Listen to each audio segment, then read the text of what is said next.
ప్రభువునందు ప్రియులారా, అపోస్తలుడైన పౌలు కొలస్సీలకు వ్రాసిన పత్రికలో మొదటి అధ్యాయము 9 నుండి 12 వచనాలు. ఈ వచనాలలో పౌలు చేసిన ప్రార్థన మనము చూస్తున్నాము.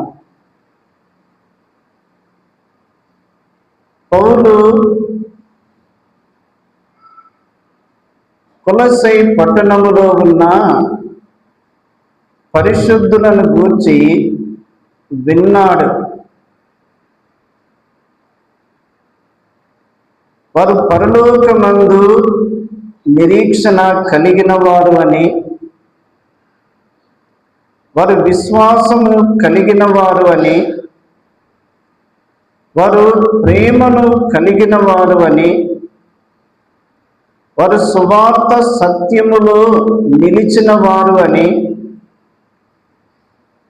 ఆ సువార్త సత్యము వారిలో నిలుచుట మాత్రమే కాకుండా వారిలో నుండి వ్యాపించుచున్నది అని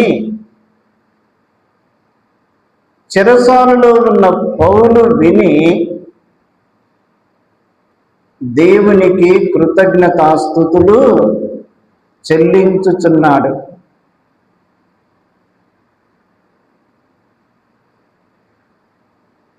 ఆత్మ సంబంధమైన స్థితిలో ఏ సహోదరుడైనా ఏ సహోదరి అయినా నిలిచినప్పుడు, ఆత్మ సంబంధమైన వాటి విషయమై ప్రాముఖ్యతను ఇస్తున్నప్పుడు, ఆత్మ సంబంధమైన వాటి విషయమై ఆసక్తి కలిగి ఉన్నప్పుడు వారిని చూచి బాధ్యత కలిగిన వారికి సంతోషము, ఆనందము.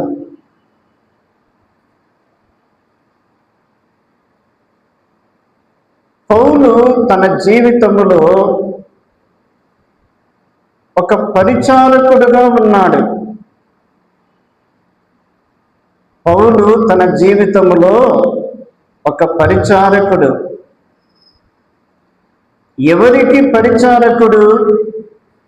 పరలోకమందున్న తండ్రికి పౌలు దాసుడుగా ఉన్నాడు. పరలోకమందున్న తండ్రికి పౌలు పరిచారకుడుగా ఉన్నాడు. పరలోకమందున్న తండ్రికి పౌలు సేవ చేయుటకు, పరిచర్య చేయుటకు, దాసునిగా మెలుగుటకు పౌలు తన్ను తానే అప్పగించుకున్నాడు.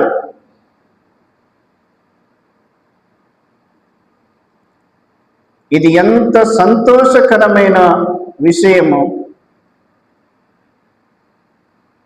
మనకు పరలోకమందు తండ్రి ఉన్నాడు. ఆయన మనకు యజమానుడుగా ఉన్నాడు. ఆయన ఉద్దేశమును నెరవేర్చు వారమై మనముండాలి. ఆయన చిత్తమును నెరవేర్చు వారమై మనముండాలి.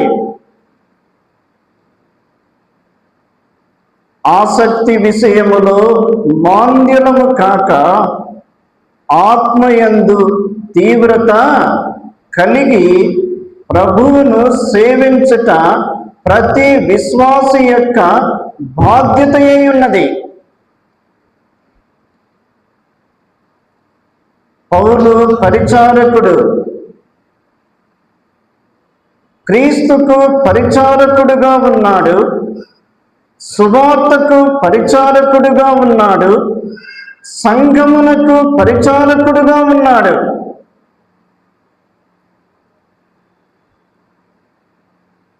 పౌలు అదే నాకు గొప్ప భాగ్యమని ఎంచుకొని తన్ను తానే అప్పగించుకొని క్రీస్తు యొక్క సేవలో ఘనమైన పాత్రగా ఉపయోగపడినాడు.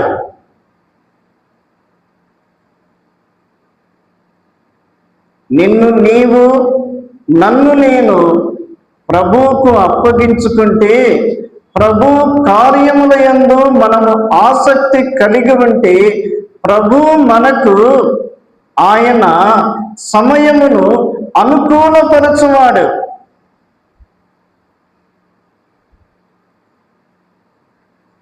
పౌలు ప్రార్థనాపరుడు, పౌలు భారము కలిగిన వాడు. ఒక మాట చదువుకుందాం. కొరింథీయులకు రాసిన 2వ పత్రిక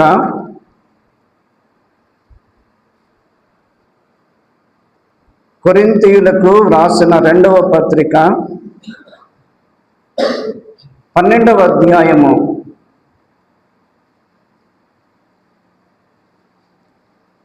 14వ వచనములో, ఇదిగో ఈ 3వసారి మీ యొద్దకు వచ్చుటకు సిద్ధముగా ఉన్నాను. వచ్చినప్పుడు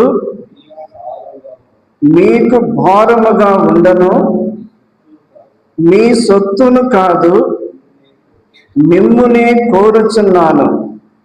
పిల్లలు తల్లిదండ్రుల కొరకు కాదు, తల్లిదండ్రులే పిల్లల కొరకు ఆస్తి కూర్చదగినది కదా. కాబట్టి నాకు కలిగినది యావత్తు మీ ఆత్మల కొరకు బహు సంతోషముగా వ్యయపరచెదను. ఎంత గొప్ప సమర్పణ ప్రియులారా! రక్షించబడిన ఆత్మల కొరకై, ఏర్పడిన సంఘాల కొరకై, జరుగుతున్న పరిచర్య కొరకై పౌలు తన్ను తానే వ్యయపరుచుకున్నాడు. దేవుని పని పట్ల, దేవుని పరిచర్య పట్ల పౌలు ఎంతో భారము కలిగి ఉన్నాడు. అయితే పౌలు చేసిన ప్రార్థనలు, కొలస్సీయులకు రాసిన పత్రిక 1వ అధ్యాయము 9 నుండి 12 వచనాలు పౌలు చేసిన ప్రార్థనలో ఒక మాట, మీరు సంపూర్ణ జ్ఞానమును ఆత్మ సంబంధమైన వివేకమును గలవారును.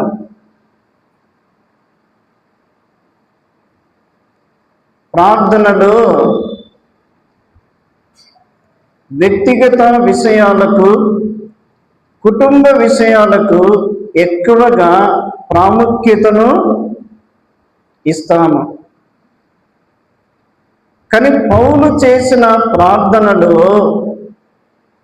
ఆత్మ సంబంధమైన వాటికి ఎక్కువగా ప్రాముఖ్యతను ఇచ్చాడు.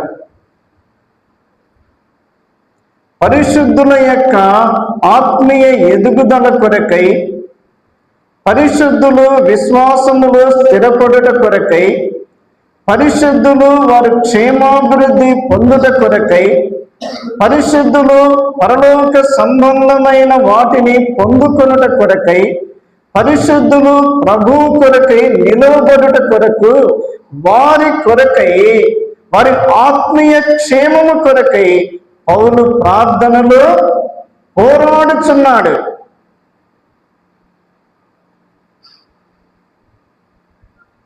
మన జీవితాలలో మొట్టమొదట మన ఆత్మీయ స్థితి మీద దృష్టి పెట్టాలి.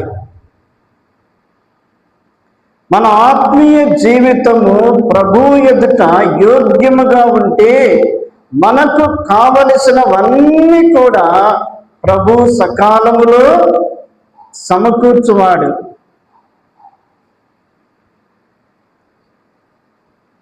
వారు సంపూర్ణమైన జ్ఞానమును కలిగి ఉండాలి.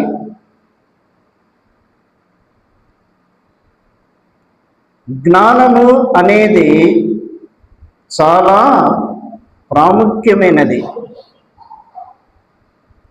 జ్ఞానము అనేది చాలా ప్రాముఖ్యమైనది.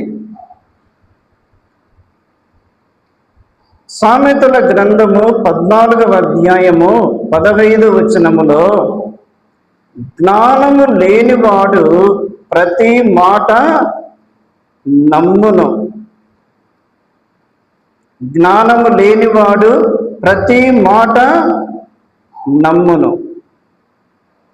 జ్ఞానము లేనివాడు అపాయములోకి నెట్టివేయబడును. జ్ఞానము లేనివాడు కీడును కొని తెచ్చుకొనును. కాబట్టి జ్ఞానము అనేది చాలా ప్రాముఖ్యమైనది. వివేకి అయిన వాడు తన నడతలను బాగుగా కనిపెట్టును. జ్ఞానము లేనివాడు ప్రతి మాటను నమ్మును. జ్ఞానము ఒక వస్తువు కాదు. జ్ఞానము ఒక పదార్థము కాదు. జ్ఞానము దేవుడు మనకు అనుగ్రహించే ఒక శ్రేష్టమైన గుణము.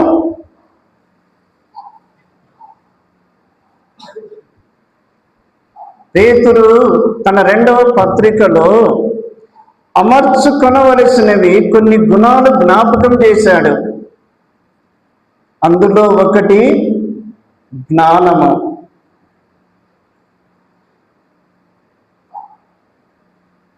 సామెతల గ్రంథము 2వ అధ్యాయము 6వ వచనములో, యెహోవాయే జ్ఞానమిచ్చువాడు.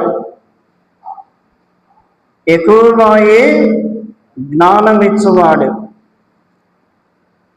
కొలస్సీలకు రాసిన పత్రిక 2వ అధ్యాయము 3వ వచనములో, బుద్ధి జ్ఞాన సర్వ సంపదలు క్రీస్తునందే గుప్తములై ఉన్నవి.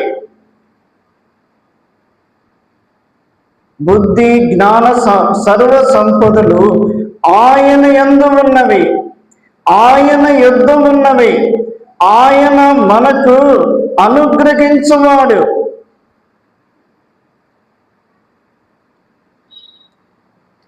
కొరింథీ మొదటి పత్రిక 1వ అధ్యాయము 31వ వచనములో, అతిశయించువాడు ప్రభువునందే అతిశయింపవలెను అని వ్రాయబడినది నెరవేరునట్లు ఆయన మనకు జ్ఞానమును నీతియు పరిశుద్ధతయు విమోచనమునాయను.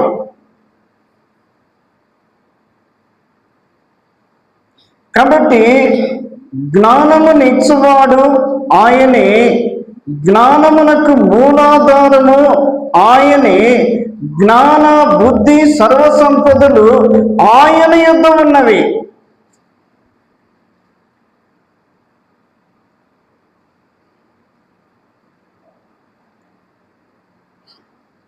అగాధము యొద్దకు వెళ్ళి జ్ఞానము నీ యొద్ద ఉన్నదా అంటే, అగాధం అంటుంది నా యొద్ద లేదు. సముద్రము యొద్దకు వెళ్ళి జ్ఞానము నీ యొద్ద ఉన్నదా అంటే, సముద్రం అంటుంది నా యొద్ద జ్ఞానము లేదు. మరి జ్ఞానం ఎక్కడ ఉన్నది? వివేచన దొరకు స్థలం ఎక్కడ ఉన్నది? జ్ఞానము ఆకాశ పక్షులకు మరుగు చేయబడి ఉన్నది. సజీవులందరి కన్నులకు మరుగు చేయబడి ఉన్నది. ఈ జ్ఞానము విలువైనది. ఈ జ్ఞానము శ్రేష్టమైనది. లోకములో విలువైనవి బంగారు ఉన్నది, వెండి ఉన్నది, అపరంజి ఉన్నది, కూషు దేశపు పుష్యరాగము ఉన్నది, విలువైన వస్తువులు ఉన్నవి. కానీ ఈ జ్ఞానము ప్రత్యేకమైనది. యోబు గ్రంథము 28వ అధ్యాయం చూడండి. యోబు గ్రంథము 28వ అధ్యాయము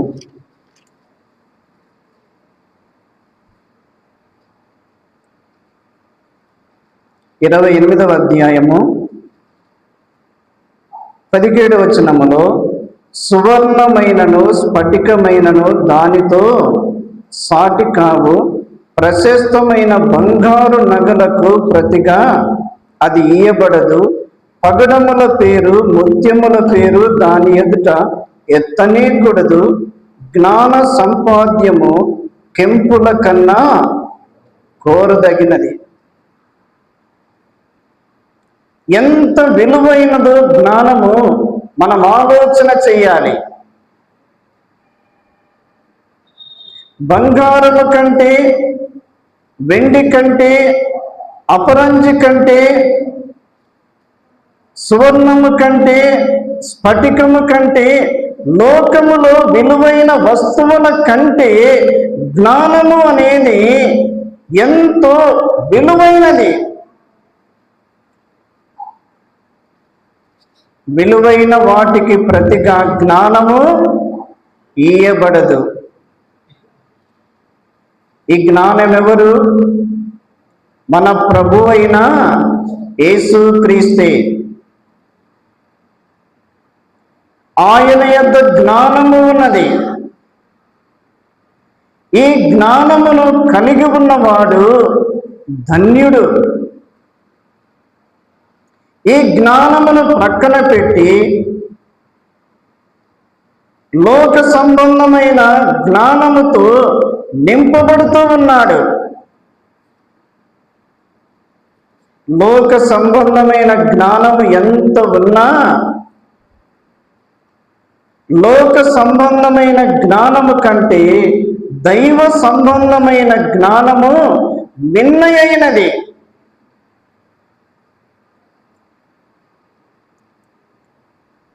ఈ ఉదయ కాలము, ఈ వర్తమానం మనం వింటూ ఉండగా యేసుక్రీస్తు మనకు జ్ఞానమునై ఉన్నాడు. జ్ఞానమునకు మూలాధారము మన ప్రభువే. అయితే ఈ జ్ఞానమును మనము ఏ విధముగా పొందుకోగలము,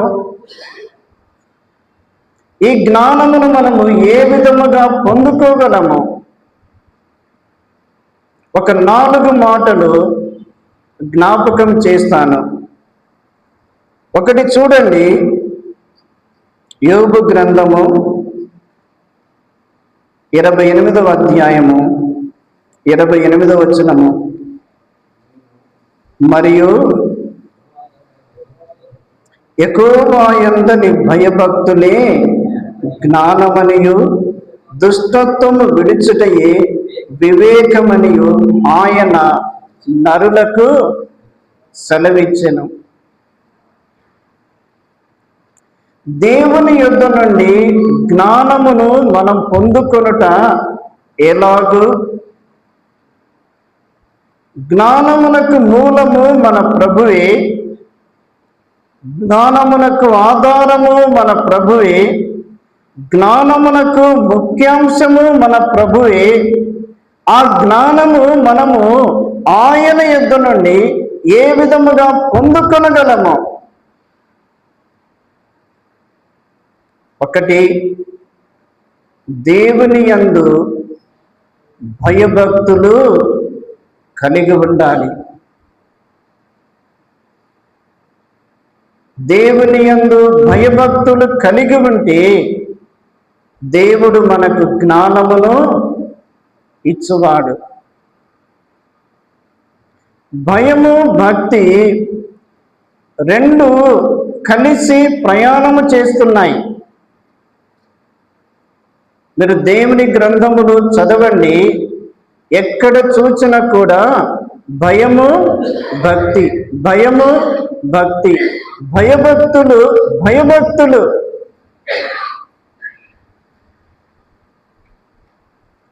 ఈ రెండు అవసరమై ఉన్నవి. విశ్వాసి జీవితములో భయం ఉంటుంది కానీ భక్తి ఉండదు. భక్తి ఉంటుంది కానీ భయం ఉండదు. ఆ భక్తిలో కూడా మనుషులకు కనపరుచుకునే భక్తి ఒకటి ఉంటుంది. మనుషులకు కనపరుచుకునే భక్తి. ఒక మాట జ్ఞాపకం చేసుకుందాం. మత్తయి సువార్త 14వ అధ్యాయము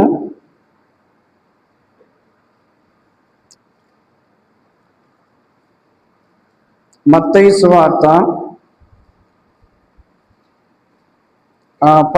అధ్యాయం చూడండి.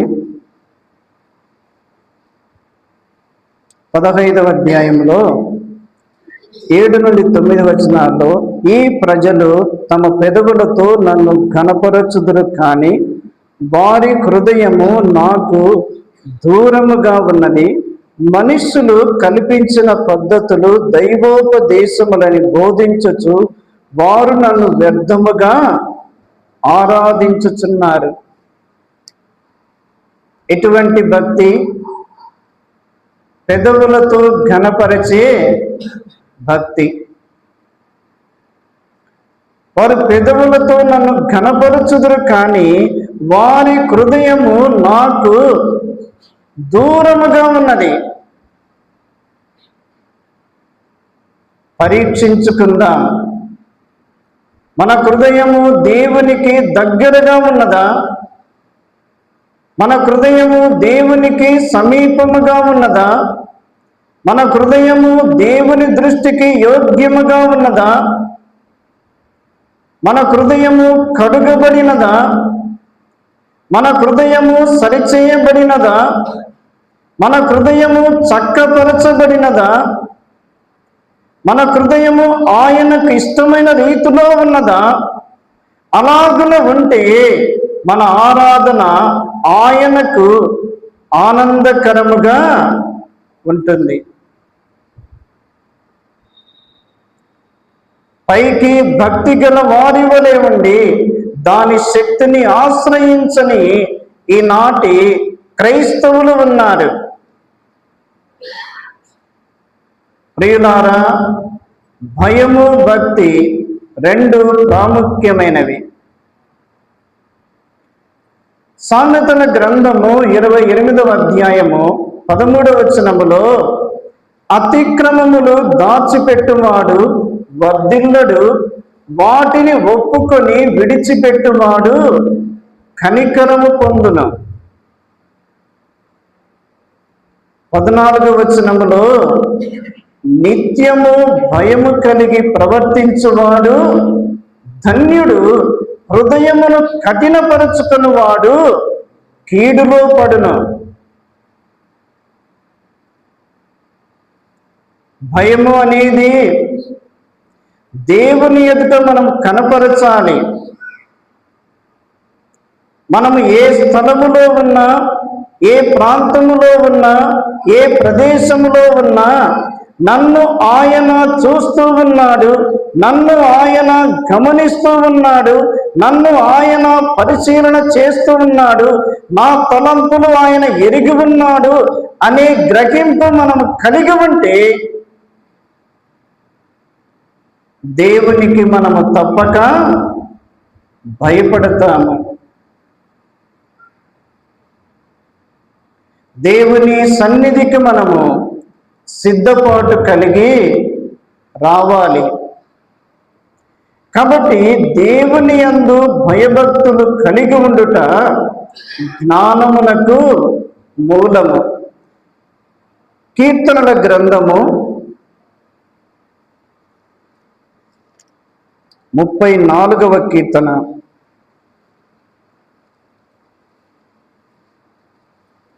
34వ కీర్తన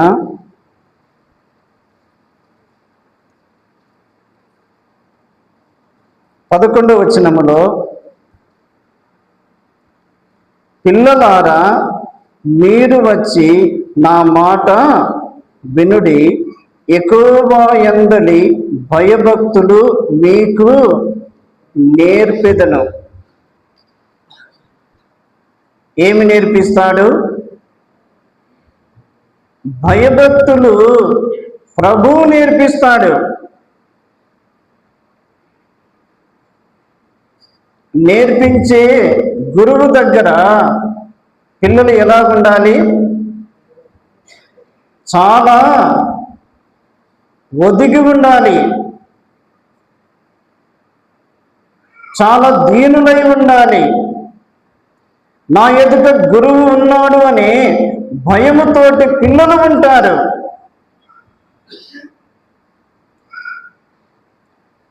పిల్లలు ఇంటిలో తల్లిదండ్రులకు భయపడకపోయినా ఎక్కడ భయపడతారు? స్కూల్లో భయపడతారు. ఎందుకంటే అక్కడ అమ్మా నాన్న ఎవరు ఉండరు. స్కూల్లో భయపడతారు, కాలేజీలో భయపడతారు, యూనివర్సిటీలో భయపడతారు. మరి దేవుని మందిరములో మనము అదృష్టుడైన దేవుడు, సర్వాధికారి అయిన దేవుని ఎదుట మనం ఉన్నప్పుడు మనము ఇంకెంతగా భయపడాలి. భయభక్తులు ఆయన నేర్పించువాడు. యేసుక్రీస్తు పునరుత్థానుడైన తరువాత శిష్యుల యొద్దకు వచ్చి, పిల్లలారా, మీ యొద్ద ఏమైనా భోజనము కలదా?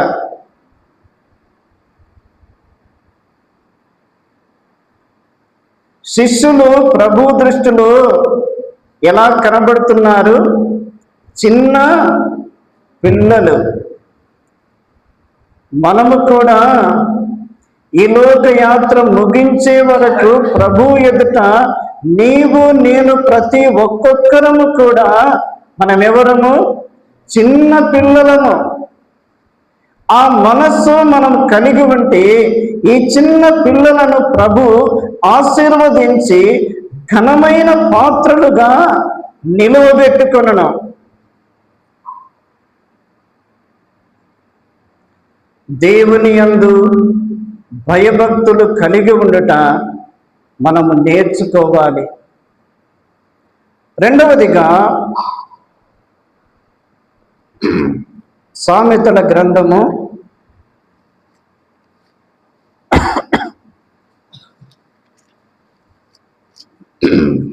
8వ అధ్యాయము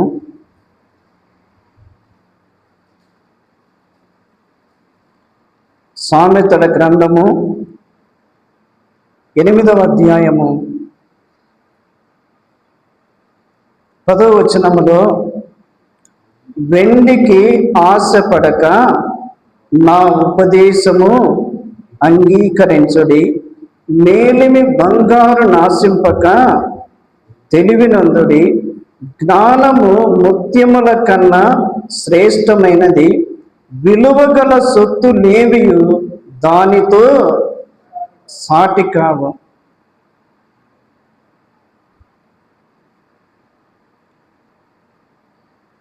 బంగారము ధర కొంచెము తగ్గితే సోదరీలు సిద్ధపాటులో ఉంటారు కదా. బంగారము తక్కువగా ఉన్నప్పుడే, వెండి తక్కువగా ఉన్నప్పుడే కొనడానికి ప్రణాళికలు, ఆలోచనలు కలిగి ఉంటారు. కానీ రెండవదిగా దేవుని యొద్ద నుండి జ్ఞానం పొందుటకు, ఈ జ్ఞానము బంగారు కంటే ముత్యముల కంటే శ్రేష్టమైనది. అయితే దేవుని ఉపదేశమును మనము అంగీకరించాలి. దేవుని ఉపదేశమును ఎవరైతే అంగీకరిస్తారో వారికి దేవుడు జ్ఞానమును ఇచ్చును. చాలాసార్లు దేవుని మాటలు విని విడిచిపెడతాము. కొందరు ఈ మాటలు నాకు కాదులే అన్నట్టుగా ఉంటారు.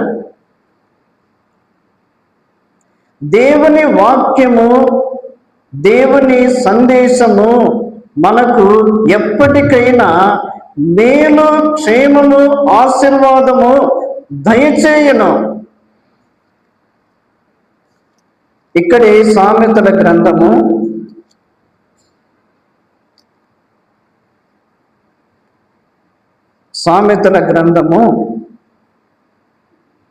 1వ అధ్యాయము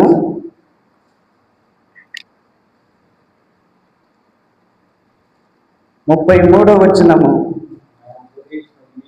నా ఉపదేశం అంగీకరించువాడు సురక్షితముగా నివసించును, వాడు కీడు వచ్చునన్న భయము లేక నెమ్మదిగా ఉండను. గమనించారా? దేవుని మాటలు వినుట వేరు, దేవుని మాటలకు లోబడుట వేరు. యేసు ప్రభు చెప్పిన ఆ కొండ మీది ప్రసంగములో, నా మాటలు విని వాటి చొప్పున చేయు ప్రతి వాడును బండ మీద తన ఇల్లు కట్టుకొనిన బుద్ధిమంతుని పోలియుండును. ఆయన మాటలు విని వాటి చొప్పున చేయుట. ప్రభు నీతో ఏమి మాట్లాడుతున్నాడు, ప్రభు నీకు ఏమి అవసరమైనది ఆయన దయచేస్తున్నాడు, వాటి మీద మనసు పెట్టాలి. ఆ మాటలు విని, ప్రభువా ఈరోజు నీ వాక్యము ద్వారా నాతో మాట్లాడి ఉన్నావు, నాలో ఉన్న లోపమును, నాలో ఉన్న బలహీనతను నీవు గుర్తు చేశావు. నన్ను సరిచేయము, నేను నేర్చుకునవలసిన నాకు జ్ఞాపకము చేశావు, నాకు నేర్పించుము, నేను నడవలసిన మార్గము నీవు నాకు బోధించావు, నన్ను నడిపించుము. ఆ మనస్సు గనక మనకుంటే ప్రభువు మనకు జ్ఞానము ఇచ్చువాడు. ఒకటి, దేవుని యందు భయభక్తులు కలిగి ఉండాలి. రెండవది, దేవుని ఉపదేశమును అంగీకరించాలి. లూకాసు వార్త 8వ అధ్యాయము, లూకాసు వార్త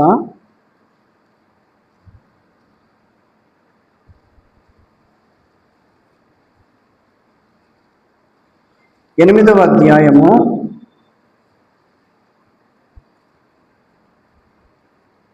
15వ వచనములో, మంచి నేల నుండి విత్తనమును పోలిన వారెవరనగా, యోగ్యమైన మంచి మనసుతో వాక్యము విని దానిని అవలంబించి ఓపికతో ఫలించువారు. వాక్యమును విని దాన్ని అవలంబిస్తున్నప్పుడు మనము ప్రభు కొరకు ఫలించగలము. ప్రభుకిష్టమైన ఫలములు మనలో నుండి సిద్ధపరచబడును. కాబట్టి దేవుని యందు భయభక్తులు కలిగి ఉండాలి. రెండవది, దేవుని ఉపదేశమును అంగీకరించాలి. మూడవదిగా, రాజులు మొదటి గ్రంథము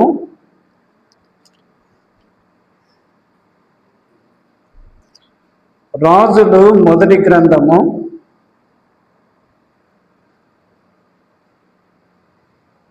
మూడవ అధ్యాయము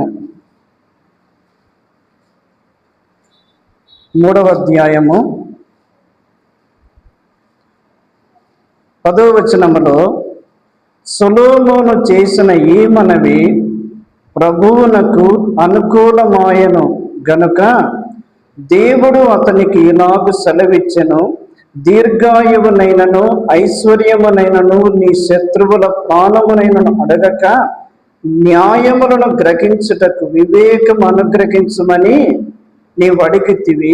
నీవు ఈలాగున అడిగినందున నీ మనవి ఆలకించుచున్నాను. మూడవదిగా ప్రార్థన చేయవలెను.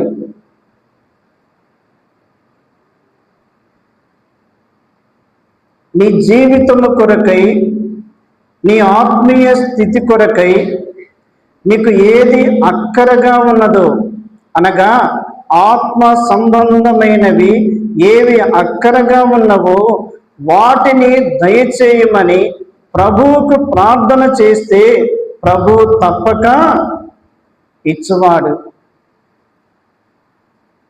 సొలొమోను బాల్యములోనే రాజుగా నియమించబడెను. సొలొమోను రాజుగా నియమించబడిన తరువాత సొలొమోను, దేవా, ఈ జనులకు తీర్పు తీర్చుటకు నాకు జ్ఞానమును దయచేయము,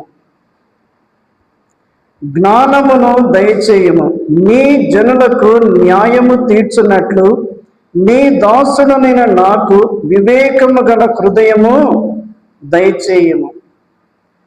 సొలొమోను జ్ఞానమును అడిగినాడు, సొలొమోను వివేకమును అడిగినాడు. సొలొమోను యొక్క ప్రార్థన దేవుని దృష్టికి అనుకూలముగా ఉన్నది. వెంటనే దేవుడు సొలొమోనుకు జ్ఞానమునిచ్చాడు. సాధారణంగా ఒక వ్యక్తి రాజుగా నియమించబడిన వెంటనే దేని గురించి ఆలోచన చేస్తాడు? ఒకటి, తన ఆరోగ్య భద్రత కొరకు. రెండవది, శత్రువుల యొక్క శేషము లేకుండా చేయాలి. మూడవది, సంపాదించుకోవాలి.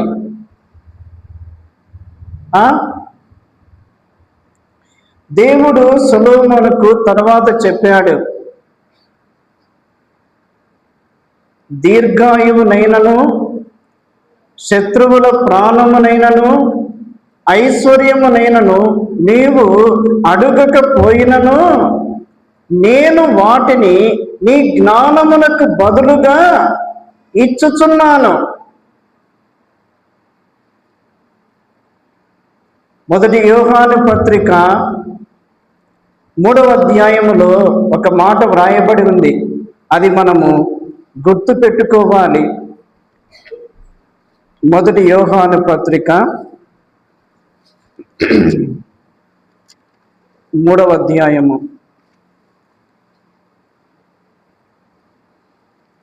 22వ వచనములో, మరియు మనమాయన ఆజ్ఞలను గైకొనుచు ఆయన దృష్టికి ఇష్టమైనవి చేయుచున్నాము గనక మనమేమి అడిగినను అది ఆయన వలన మనకు దొరుకును. 2 కండిషన్స్ ఉన్నవి. ఒకటి, ఆయన ఆజ్ఞలు మనము గైకొనాలి. మొట్టమొదట ఆయనకు ప్రాముఖ్యతను ఇవ్వాలి.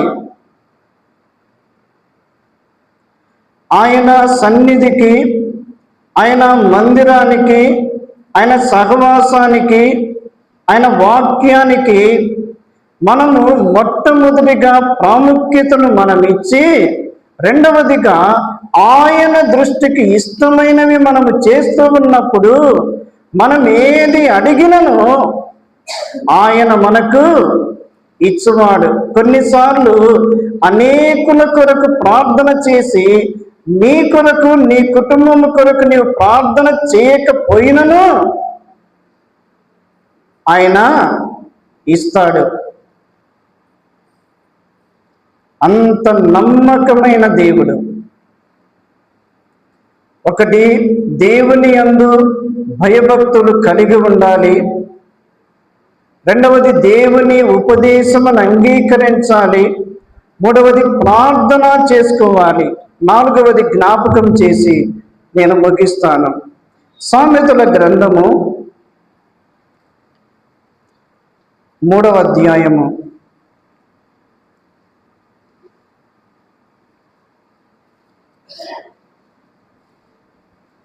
7వ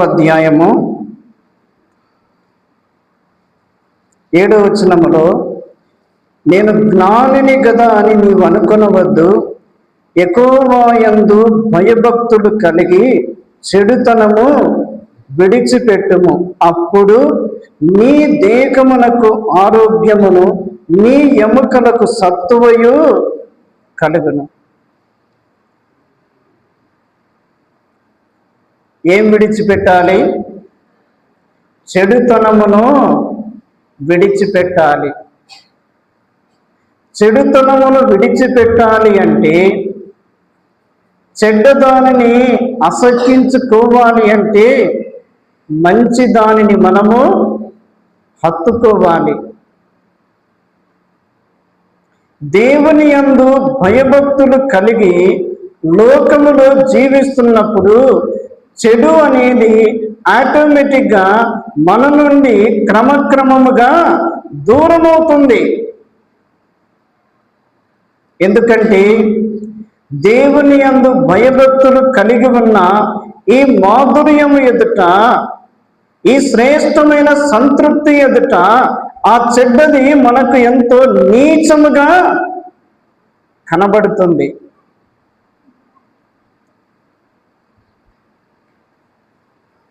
కాబట్టి ప్రియులారా, మన జీవితాలలో చెడుతనమును విడిచిపెట్టవలెను. రోమా పత్రిక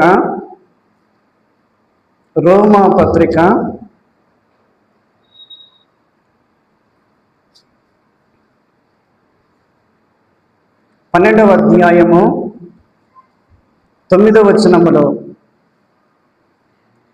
నీ ప్రేమ నిష్కపటమైనదై ఉండవలెను, చెడ్డదాని నసక్కించుకొని మంచిదాని హత్తుకొని ఉండిలి. దేవుని పట్ల మన ప్రేమ ఏ విధముగా ఉంది? దేవుని పట్ల మన ప్రేమ కల్మషము లేనిదిగా ఉన్నదా? నిష్కపటమైనదిగా ఉన్నదా? ఆయన దృష్టికి యోగ్యమైనదిగా ఉన్నదా? ఆయన ఆనందించే విధముగా ఉన్నదా? మన ప్రేమ నిష్కపటముగా ఉంటే మనము ఆటోమేటిక్గా మనము దేన్ని హత్తుకుంటాము? మంచి దానిని హత్తుకుంటాం. మంచి దానిని హత్తుకుంటున్నప్పుడు చెడ్డదానిని మనము ఆటోమేటిక్గా అసక్కించుకుంటాము. కాబట్టి ప్రియులారా, జ్ఞానము అనేది మనం ఏ విధముగా పొందుకోగలము? ఒకటి, దేవుని యందు భయభక్తులు కలిగి ఉండాలి. రెండవది, ఉపదేశమును అంగీకరించాలి. మూడవది, ప్రార్థన చేసుకునవలెను. నాలుగవది, చెడుతనమును విడిచిపెట్టవలెను. ఈ 4 ప్రాముఖ్యమైనవి మన జీవితములో మనము ఒక క్రమమైన రీతిలో కలిగి ఉంటే దేవుడు మనకేమిస్తాడు? జ్ఞానమును ఇచ్చువాడు. ఒక మాట జ్ఞాపకం చేస్తాను. బబులోను దేశములో రాజుకు కల వచ్చింది. కానీ కల రాజు మరిచిపోయాడు. ఇప్పుడు ఆ కల చెప్పాలి, కల భావం కూడా చెప్పాలి. ఆ దేశంలో జ్ఞానులు ఉన్నారు, మంచి నైపుణ్యత కలిగిన వారు ఉన్నారు, కానీ వారు కూడా చెప్పలేకపోయారు. ఆ బబులోను దేశములోనికి యూదయ దేశము నుండి చెరగా వెళ్ళిన దానియేలు, షడ్రకు, మెషకు, అబేద్నెగో ఉన్నారు. వారు మంచి స్నేహితులుగా ఉన్నారు. వారు ప్రార్థన చేశారు. దేవుడు రాజు కనిన కళ భావము దేవుడు దానియేలుకు బయలుపరిచెను. దానియేలు రాజు ఎదుట నిలబడినప్పుడు, దేవా, మర్మములు బయలుపరచువాడు పరలోకమందు ఉన్నాడు, ఆయన జ్ఞానులకే జ్ఞానవంతుడు, ప్రభువులకే ప్రభువై ఉన్నాడు,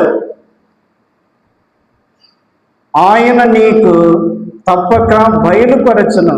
ఇదిగో ఈ కళ, ఇదిగో దాని భావము.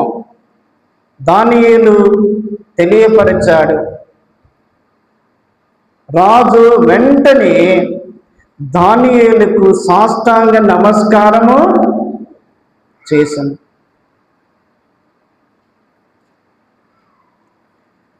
రాజు ఎక్కడైనా సాష్టాంగ నమస్కారం చేస్తారా? చెప్పండి, మీరే చెప్పండి. రాజుకు శాసనము జారీ చేయడమే తెలుసు, కానీ దేవుడు రాజు యొక్క మనసును కరిగించి వేశాడు, రాజు యొక్క మనసును కదిలించి వేశాడు. దానియేలు జ్ఞానము ఎదుట, దానియేలుకు దేవుడిచ్చిన జ్ఞానం ఎదుట రాజు మౌని అయిపోయాడు. దానియేలు, నీవు సేవించుచున్న దేవుడు సమర్థుడైన దేవుడు. దానియేలును బహుగా హెచ్చించాడు రాజు. ప్రియులారా, మనము జ్ఞానము కలిగి ఉంటే, మనము ప్రభువును కలిగి ఉంటే, మనం ప్రభువుతో మంచి సంబంధము, సహవాసం కలిగి ఉంటే, మనం ఎక్కడ ఉన్నా కూడా ప్రభు మనలను